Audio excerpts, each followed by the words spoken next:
其實 price action 頭先最尾嗰度會唔會走啊？I mean 最下面嗰度 price action 係啊，唔會啊即係如果你做唔會走啊。OK，即係如果你做緊 short 就 keep 住 hold 嗰度。係啊，點講呢？我諗下點樣解釋先。頭先我最下面嗰個位見到走嘅原因係因為佢嗰1分鐘嗰支 wick， 即係嗰支 candle 點樣喐啊？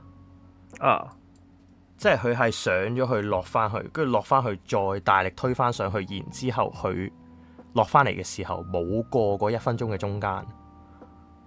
OK，即係屌點樣形容咧？我明啊，我明你講咩啊？好撚難，即係睇5秒鐘可能睇得到。係啊，睇下先，呢1分鐘係11分。11分發生緊啲咩事咧？就係咁樣上咗去之後落嚟又冇繼續落，跟住又上翻去之後又落嚟，但係又冇穿到個中間位上咗去喎，咁咪 TP 咯。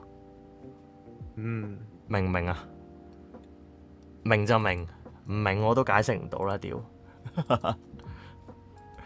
冇啲 specific term 可以解釋。我知啦，呢個係 wide up concept 咯，即係你見到呢支1分鐘咁樣喐咧，你就可以用呢個 wide up concept 做呢個 entry 啦。咁你大棍升穿咗之後咧，其實嗱你咁樣落嚟啦，呢個位度，呢個佢落嚟嗰個位咧，到你最下低咧係有21點噶嘛。咁所以呢個位你要點樣做咧？咁就係佢上到去21點之後，亦都係呢個310啊。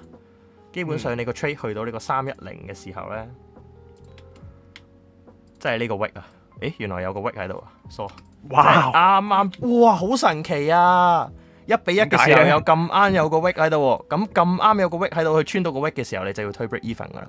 因為如果佢個 trade 落翻去嘅話咧，其實係對你嚟講唔安全嘅。